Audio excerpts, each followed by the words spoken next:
Well, ladies and gentlemen, there you have it. Rachel Reeves's Labour budget is now officially out. And what I want to do in this video is predominantly relate this to how this is going to affect you as a cryptocurrency investor. And I think one of the best things to do is to sort of go through some of the notes that I wrote down whilst listening to her delivering this new budget.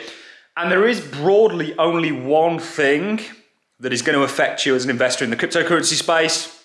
Of course, when you cash out of your crypto, there wasn't really any nasty surprises in there in regards to unrealized capital gains or anything like that.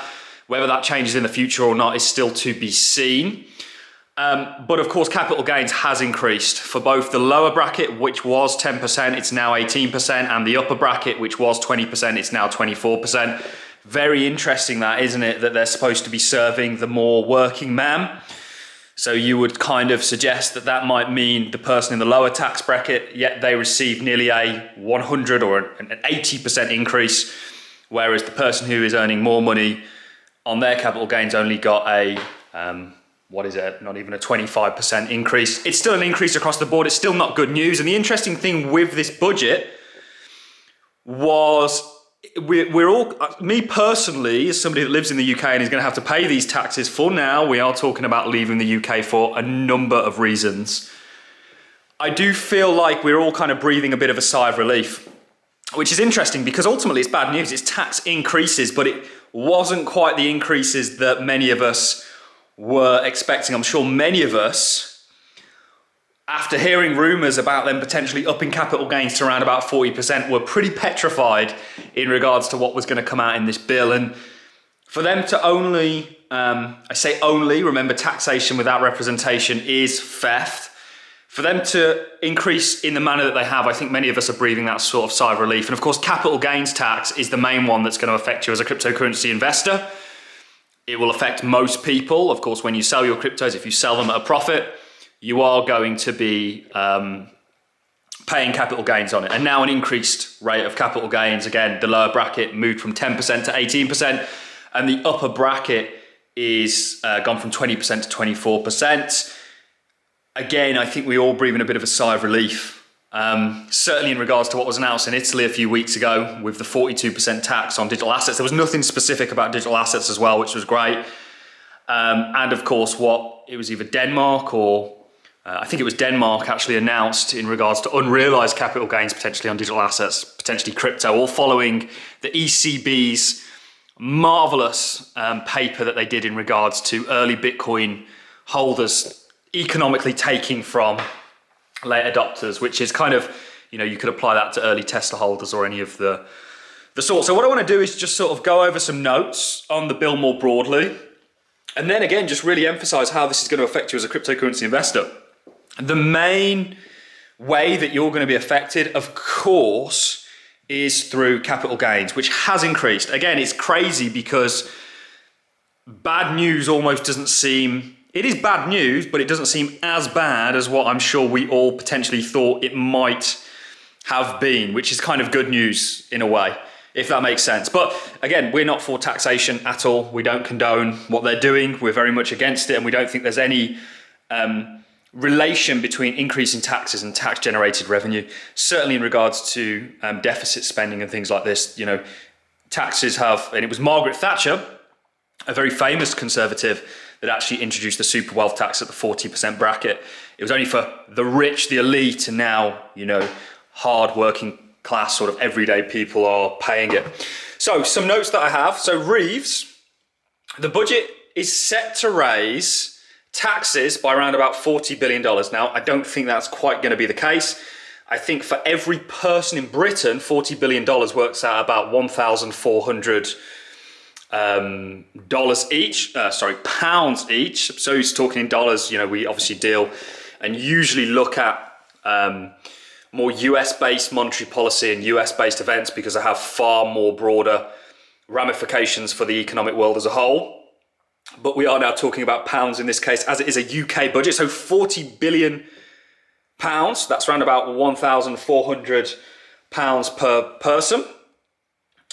She is also set to borrow this year around about $127 billion. Again, no correlation between increasing taxes and actually paying off that deficit or reducing the deficit. Of course, you might find some anomalies, but generally the trend is a very linear one in regards to that. Reeves is expected to keep, or is going to keep, fuel duty freeze next year, which is great news. Remember, this is setting out the budget for the next financial year. So no changes will come into effect this year. It will all be the following.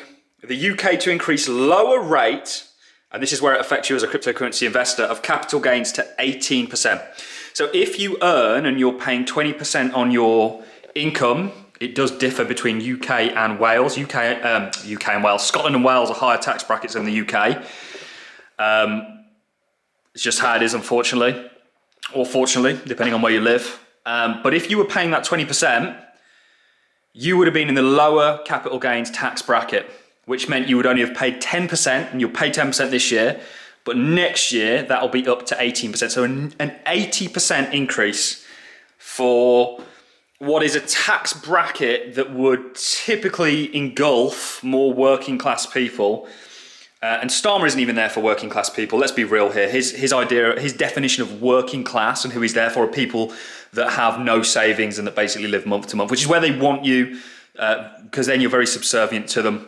I'm afraid, not to disrespect anybody that is in that situation. I've been in that situation myself when I was younger, and still have many friends, even family members that are. And ultimately, you know, we all need to, there's that great saying out there, and I don't mean to be sort of belittling by saying this, but it is truly a great saying that you can have more than you've got by becoming more than you are.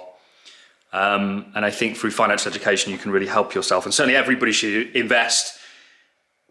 If you understand the monetary system, you'll know very evidently why it is you should be investing, because if you're not, you're essentially on the wrong side of a kind of mathematical hindrance in regards to the money supply. So for the lower tax bracket, the people that are earning 20% or getting taxed 20%, so it's up to something like 40 something thousand, more broadly 45-ish, 44-ish thousand. If you were earning under that, you used to pay 10%, you're now paying 18%. And if you were in the higher tax bracket of 40%, sometimes 41, depending on if you're in Scotland or wherever it is, so you earn over that 45 or whatever it is threshold, you were paying 20%, you're now paying 24%. Again, doesn't really make, you know, they've given a kind of 80% increase to lower income earners, and they've given only a something like 22% increase to people that earn more money. I'm not for either of them, by the way. I think taxes should be lower, not higher in my opinion. But that is the capital gains tax news. Broadly not amazing. And again, it's interesting, isn't it, that the bad news doesn't really seem as bad a news as what it could have been. So it's almost interpreted as not that, but it is bad news by all accounts, in my opinion. Let us continue, because there was quite a bit else. So UK will bring inherited pensions into inheritance tax from 2027. So a while away. UK to increase alcohol duty rates on non-draft products whilst cutting a draft product or draft duty by 1.7%. Maybe, you know, I don't personally think that taxing people more on things such as that really does anything for, you know, they say, okay, we want to unincentivize people to be healthy, or we want to incentivize people to be healthy by putting them off things that are bad for them. That simply doesn't work, I'm afraid. Just like the war on drugs doesn't work, just like many things that governments have ultimately failed to do doesn't work. I think people are going to do what they want to do regardless of the price of it. You may just sort of make them poorer in that process, unfortunately. So I think education is a far better route to go than taxation to put people off doing that. UK caps corporation tax at 25% for the duration of Parliament. Not so bad. UK lifts capital gains tax on carried interest to 32% in April. So by the end of the financial year, which is typically April to April. Most people don't have to worry about this if you're a pension fund or you're involved with funds, fund managing and things like that. It was 28%, it's now 32%, so they have increased that.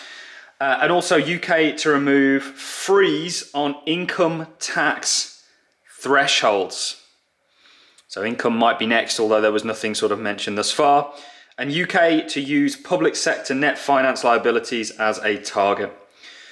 So there was a lot that has been left to the imagination, but these are the large points that we have. And the UK, the pound is actually doing okay today. It's slightly down, but there's no sort of major moves.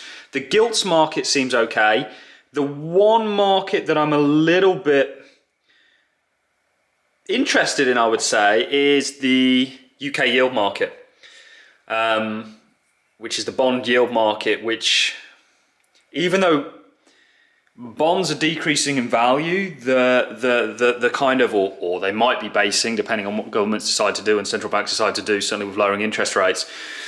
But theoretically, you would expect yields to kind of drop, which is kind of the seesawing effect. There's a lot of things economically that have kind of been thrown off kilter, which is interesting. But we won't go too much into that. But I think a general overview is, if you're a cryptocurrency investor, you're going to be paying more of your profits to the government based on these new taxes. Again, if you're in that lower tax bracket, you're paying 20% income tax, you're ultimately, or less, you know, if you don't pay any income tax, you earn under whatever it is, 12,000 or whatever it is. They have also continuously, and actually it was under the Tories that this happened, decreased your capital gains allowance. So you are inevitably going to be paying more tax. It's going to be around about a quarter of your profits. If you're in the higher tax bracket, you earn over 40-something thousand a year. And if you're in the lower one, it's now near 20%. So 1/5 almost of your profits. And I don't think this is as bad as people thought. It is still, you know, further taxation. And I think most people in the UK, if I can, I know perhaps I'll speak for myself here, I don't know how you guys feel in the comment section, do perhaps feel, you know, I often ask myself the question, would I be opposed to paying more taxes, or am I opposed to paying taxes, period? As libertarian as I am, I think, you know, I could definitely see an argument for me paying a certain amount of my income for the greater good of my country and the people in it. I don't think it should, you know, we're talking single digit percents. I don't think that most people paying tax at the moment really feel as if they get their money's worth, you know, and that's kind of where the whole free market argument and the perhaps privatization argument comes in, because people have a lot more incentives to actually do a good job. Nirvana isn't for this world, and I don't think there's quite a perfect system. You know, I think personally, my opinion is capitalism works better than socialism, but just an opinion. And I think that that's historically the case. Not always, you know, there's always anomalies, but generally. But that's it, guys. I just wanted to do a quick reporting on it. We might have dived into some other topics, but generally the big ones are, and of course, UK people are going to be paying, if you employ someone, you're going to be paying more to national insurance. I'll just find out the actual budget for that. I think it's about 15% your contribution is going to be to national insurance now, down from sort of like 13%, or up from 13%. So really, other than income tax, and you could argue maybe national insurance is a tax, it's just not paid by the employee, or an income tax, it's just not paid by the employee. Really, barring income tax, taxes generally have gone up. Again, not to the degree I think many of us were worried about. However, taxation without representation, or without representation, is theft in my opinion. As cryptocurrency investors, I think we've all been a bit of a sigh of relief, certainly what's came out of Europe recently. However, you know, we are still getting taxed more, and ultimately going to be losing more of those hard-earned profits that we've made enduring the cryptocurrency market. That's it from me, guys. I'm going to love and leave you on that note. See you all in the next one. Thanks a lot for watching. Stay safe out there. See you in the next.